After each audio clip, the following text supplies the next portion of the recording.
अब India and the world के बारे में हम बात करेंगे। अगला जो हेडिंग यहां पर दिया हुआ है, so the Indian landmass has a central location between the east and west Asia. ठीक है, ये पूरा का पूरा आपका एशिया का कॉन्टिनेंट है।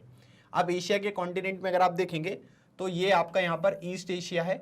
ईस्ट एशिया में जैसे कंट्रीज हम देखेंगे तो जैसे चाइना हो गया, मंगोलिया हो गया, ये सारी कंट्रीज आपको यहाँ पर देखने को मिलेंगी, जापान वगैरह ये सब यहाँ पर है। सेंट्रल एशिया में अगर आप देखोगे तो यहाँ पर जैसे कजाकिस्तान हो गया, ठीक है, ये सब जो कंट्रीज हैं, उज्बेकिस्तान, तुर्कमेनिस्तान, किर्गिस्तान, ये सब हो गए सेंट्रल एशियन कंट्रीज। फिर उसके बाद ये साउथ ईस्ट एशिया है। साउथ ईस्ट एशिया में अगर आप देखोगे तो जैसे फिलीपींस हो गया, है ना, म्यांमार वगैरह, है ना, जी फिलीपींस हो गया, फिर मलेशिया वगैरह वाली जो कंट्रीज हैं ये सब आपको यहाँ पर देखने को मिलेंगी। ठीक है, फिलीपींस। और साउथ एशिया में जैसे पाकिस्तान हो गया, अफगानिस्तान हो गया, प्यारा भारत हो गया, है ना, ये सब जो कंट्रीज हैं ये साउथ एशिया में है।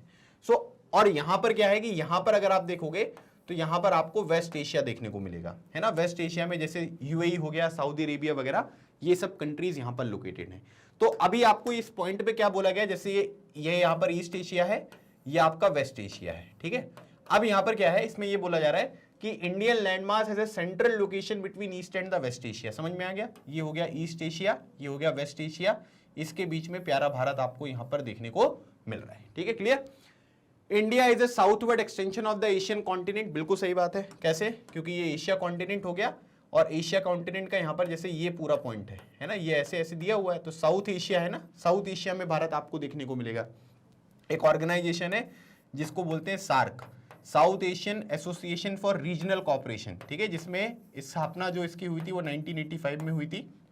साउथ एशियन कंट्रीज है ना, जितनी ये कंट्रीज आपको देखने को मिलेंगी ये इसका मेंबर यहाँ पर है। ठीक है, म्यांमार वगैरह जो है वो मेंबर नहीं है, और नीचे मालदीव्स मेंबर है और श्रीलंका मेंबर है। ठीक है, बाकी अफगानिस्तान हो गया, पाकिस्तान हो गया, इंडिया हो गया, भूटान हो गया, नेपाल हो गया, ठीक है, श्रीलंका हो गया, मालदीव्स, ये सब यहाँ पर इसकी मेंबर कंट्रीज हैं। सो इंडिया जो है वो यहाँ पर एशियन कॉन्टिनेंट का जो साउथवर्ड एक्सटेंशन है वो आपको देखने को मिलेगा। फिर उसके बाद trans Indian ocean routes which connect the countries of Europe in the west and the countries of east Asia provide a strategic central location to India. है ना, मतलब इसमें क्या बात हो रही है, इसमें अगर हम देखेंगे तो यहां पर ये बात की जा रही है। ठीक है, अब देखिए ये है प्यारे भारत का मैप, है ना। अगर आपको यूरोप जाना है तो यूरोप कैसे जाओगे भाई, यूरोप ऐसे जा सकते हैं, है ना, इधर वाले डायरेक्शन में, है ना, जैसे अलग अलग है ना, जैसे ये देखो ये फिलीपींस हो गया, साउथ एशिया यहाँ पर आपको देखने को मिल रहा है ना। फिर उसके बाद ये कोलंबो यहाँ पर आपको देखने को मिल रहा है। फिर उसके बाद ये अफ्रीका वाला कॉन्टिनेंट है ना, ये वाला जो कॉन्टिनेंट है ये क्या है, ये आपको अफ्रीका देखने को मिलता है। ठीक है, फिर उसके बाद यहाँ पर ये वेस्ट एशिया आपको देखने को मिल रहा है ना। वेस्ट एशिया के बाद ऊपर अगर आप जाओगे तो यहाँ पर आपको यूरोप वगैरह देखने को मिलेगा। ठीक है, फिर ये सेंट्रल एशिया हो गया। तो अगर आप देखेंगे तो भारत से ना आप कहीं पर भी जा सकते हैं, है ना, यहाँ पर भी जा सकते हैं, है ना, इधर से भी जा सकते हैं, कहीं से भी जा सकते हैं। फिर ये रेड सी वगैरह होके मेडिटेरेनियन सी वगैरह में स्वेस कैनल वगैरह जो है वहां से भी जा सकते हो। तो भारत की लोकेशन जो है वो बहुत ही ज्यादा स्ट्रेटेजिक लोकेशन आपको देखने को मिलेगी। नीचे Indian ocean, Arabian sea, bay of Bengal, तो काफी सारी चीजें जो है वो इंडिया से कनेक्टेड आपको देखने को मिलती हैं। और यहां से क्या है कि हर एक चीज की जो कनेक्टिविटी है वो बहुत ही ज्यादा आसान आपको देखने को मिल रही है। ठीक है, इसी वजह से ये पॉइंट यहां पर बोला गया है कि इंडिया की जो स्ट्रेटेजिक लोकेशन है वो बहुत ज्यादा इंपॉर्टेंट है। The Deccan peninsula protrudes into the Indian Ocean, thus helping India to establish a close contact with West Asia, Africa and Europe from the western coast and with Southeast and East Asia from the eastern coast। ठीक है, तो इसका मतलब यहां पर ये हुआ। आप इस वाले मैप को देखो एक बार। ठीक है, ये देखिए यहां पर क्या है कि ये वाली जो कंट्रीज वाले जो स्टेट हैं, जैसे कोलकाता हो गया, है ना, उड़ीसा हो गया, आंध्र प्रदेश हो गया, तमिलनाडु, ये सब ईस्टर्न कोस्ट है। यहां से क्या है कि ये जो कंट्रीज यहां पर आपको स्टेट्स देखने को मिल रहे हैं वेस्टर्न कोस्ट हो गए। अब यहां पर क्या है कि इधर से अगर आप जाओगे तो ये वेस्ट एशिया मिलेगा आपको, है ना, वेस्ट एशिया मतलब ये सऊदी अरेबिया वगैरह। उसके अगर आप आगे जाओगे तो आपको यूरोप वगैरह देखने को मिलेगा, है ना। फिर उधर से अगर आप नॉर्थ अमेरिका वगैरह भी जाना चाहें, अमेरिका वगैरह, तो उधर जा सकते हैं। फिर इसके बाद अगर आप इधर से इधर जाएंगे तो यहाँ पर आपको जापान देखने को मिलेगा, साउथ कोरिया देखने को मिलेगा, है ना। फिर उसके बाद जो भी आपकी आसियान कंट्रीज हैं, है ना, वियतनाम वगैरह, ये जो कंट्रीज हैं उनको भी आप एक्सेस कर सकते हैं। तो इस वाले में देखो आप एक बार फिर से।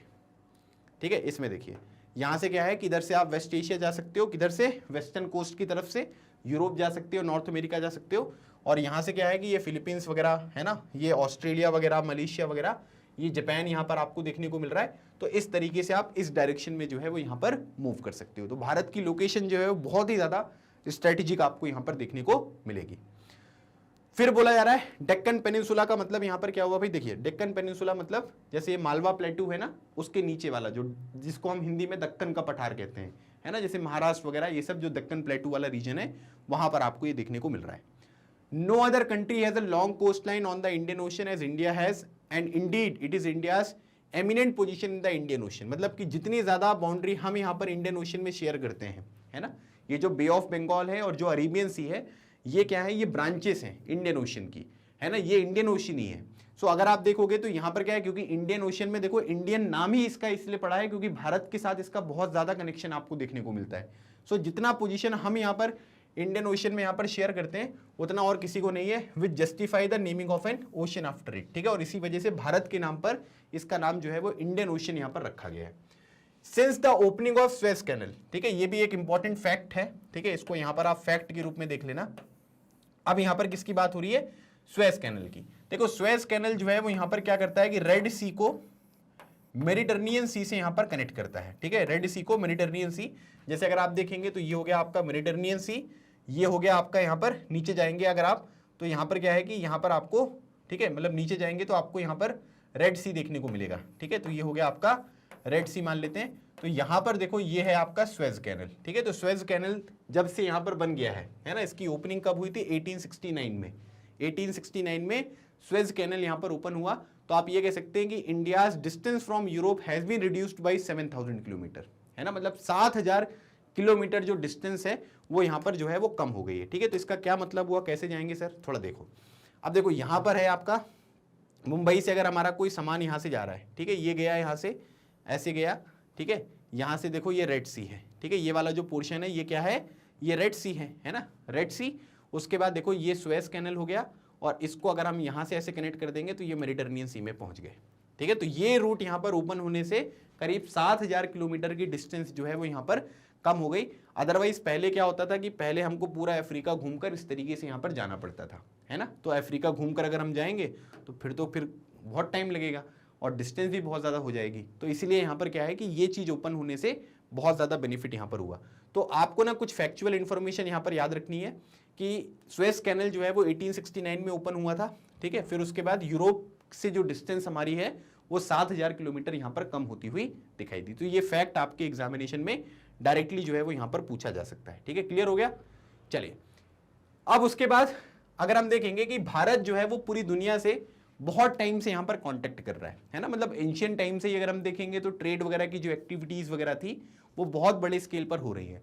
सो India's contact with the world have continued through ages, but her relationship through the land routes are much older than her maritime contact, ठीक है। तो इसका मतलब यहाँ पर ये हुआ कि जो लैंड रूट्स हैं, है ना, जिनके बेसिस पे लैंड से यहाँ पर कनेक्शन आपको देखने को मिलता है, और मैरीटाइम मतलब कि अगर किसी देश के साथ आपका कनेक्शन यहाँ पर हो रहा है ना, तो या तो वो लैंड से होगा या तो वो समुद्र के रास्ते होगा।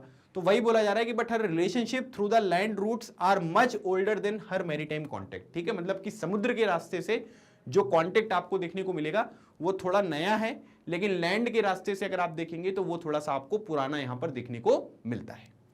The various passes across the mountain in the north have provided passes to the ancient traveller while the ocean restricted such interaction for a long time, ठीक है। अब यहां पर क्या होता है, देखिए अलग अलग तरीके की चीजें आपको देखने को मिलेंगी, है ना। अब जैसे मान लीजिए कि दो माउंटेन्स हैं, दो माउंटेन्स के बीच में अगर यहां पर कोई रास्ता वगैरह बनता है ना, तो उसको हम पास बोलते हैं। अलग अलग तरीके के पास है, जैसे नाथुला पास हो गया, बोमिला पास हो गया, है ना, मतलब जम्मू कश्मीर वाले रीजन में जितने भी पहाड़ी इलाके, शिपकीला पास हो गया। तो अलग अलग तरीके के पास यहां पर आपको देखने को मिलते हैं, और उन पास के माध्यम से क्या होता है कि चीजें जो है वो एक जगह से दूसरी जगह पे ट्रेवल करती हुई दिखाई देती हैं। तो पहले क्या हुआ कि जो पहले के ट्रेवलर्स वगैरह थे, प्राचीन ट्रेवलर्स, वो इन पासेस के माध्यम से जो है एक कंट्री से दूसरी कंट्री में जाते थे। लेकिन ओशियंस वगैरह में इतना नहीं होता था। ओशियंस में अगर आपके पास नाव नहीं है, जहाज नहीं है, तो आप एक जगह से दूसरी जगह नहीं जा पाओगे, है ना। लेकिन पासेस के माध्यम से लोग ट्रेवल करते हुए, क्योंकि पहले जो मीन्स ऑफ ट्रांसपोर्टेशन वगैरह भी होते थे वो भी बहुत लिमिटेड आपको देखने को मिलते थे।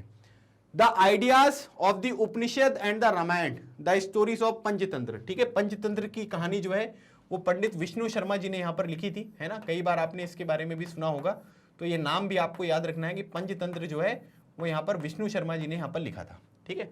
तो the Indian numerals and the decimal system thus could reach many parts of the world, ठीक है। मतलब हमारे उपनिषद में क्या लिखा गया था, रामायण की जो कहानी है ना, जैसे अगर आप देखोगे तो हिंदू जो यहाँ पर डिएटीज हैं उनके मंदिर वगैरह आपको दूसरी कंट्रीज वगैरह में भी देखने को मिलेंगे। जैसे अंकोर वट एक टेम्पल है, बहुत फेमस टेम्पल है, आप मुझे बताइएगा कि अंकोर वट का जो टेम्पल है वो कौन सी कंट्री में है। ठीक है, मैं इंतजार करूंगा आपके कमेंट सेक्शन में सही आंसर का। ठीक है, तो चलिए बताइएगा इसका आंसर। सो इसमें जो भी चीजें यहाँ पर लिखी गई थी, डेसिमल सिस्टम हो गया है ना, जो गणित वगैरह वाली चीजें होती थी, वो एक जगह से दूसरी जगह पर कैसे पॉसिबल हो पाए, क्योंकि हम एक दूसरे के साथ यहाँ पर कनेक्ट कर पाते थे।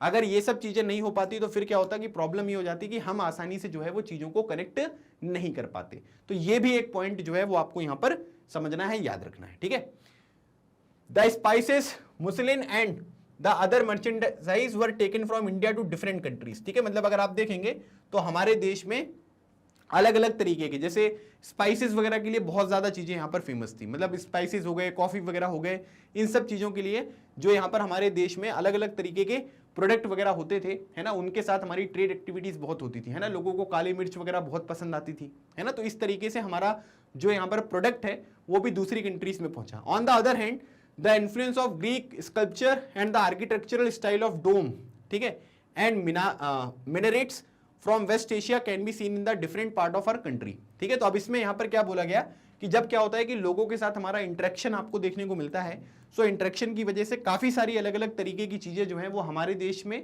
और हमारे देश से दूसरे देश में भी जाती हुई दिखाई देंगी, है ना। जैसे ग्रीक स्कल्पचर वगैरह अगर आप देखोगे, जैसे आप इस फोटो में देख सकते हैं, इस तरीके की चीजें हमारे देश में आई, है ना। फिर जो यहाँ पर डोम्स वगैरह होते हैं, ठीक है, जैसे डोम का मतलब यहाँ पर ये हुआ कि जैसे आपने देखा होगा ना कि अलग अलग तरीके की स्ट्रक्चर है, उसमें ये डोम जैसा यहाँ पर एक स्ट्रक्चर होता है ना। तो ये डोम वाली जो चीजें हुई, जो मीनारें यहाँ पर बनाने लग गई है ना, जो बड़ी बड़ी मीनारें यहाँ पर बन रही थी, है ना, जिसके बेसिस पे हम यहाँ पर अलग अलग आर्किटेक्चर वहां पर कर रहे थे। सो यहाँ पर क्या हुआ कि ग्रीक स्कल्पचर हो गया, है ना, वेस्ट एशिया से यहाँ पर आपको डोम मीनार वगैरह जो बनती थी वो सब चीजें यहाँ पर क्या हुई, वो भारत में आपको देखने को मिलती रही। तो यहाँ पर क्या हुआ कि इंटरेक्शन से जो भी यहाँ पर आपके चेंजेस होते हैं, है ना, जो लोग यहाँ पर एक दूसरे को अपने अपने देश की, अपने अपने क्षेत्र की यहाँ पर जो चीजें यहाँ पर ट्रांसफर करते हैं, वो सब चीजों से भी आपने देखा कि बहुत ज्यादा डेवलपमेंट यहाँ पर होता हुआ दिखाई दिया। पुराने टाइम पीरियड पर कई सारे ऐसे आर्किटेक्चरल वर्क हैं जो आज हमारे देश में एक मास्टरपीस है, जिनको देखकर लगता है कि मतलब उस टाइम पीरियड पर जो लोग यहाँ पर बनाते थे वो कितने ज्यादा पारंगत थे और किस तरीके से उन्होंने यहाँ पर काम कंप्लीट किया था। ठीक है,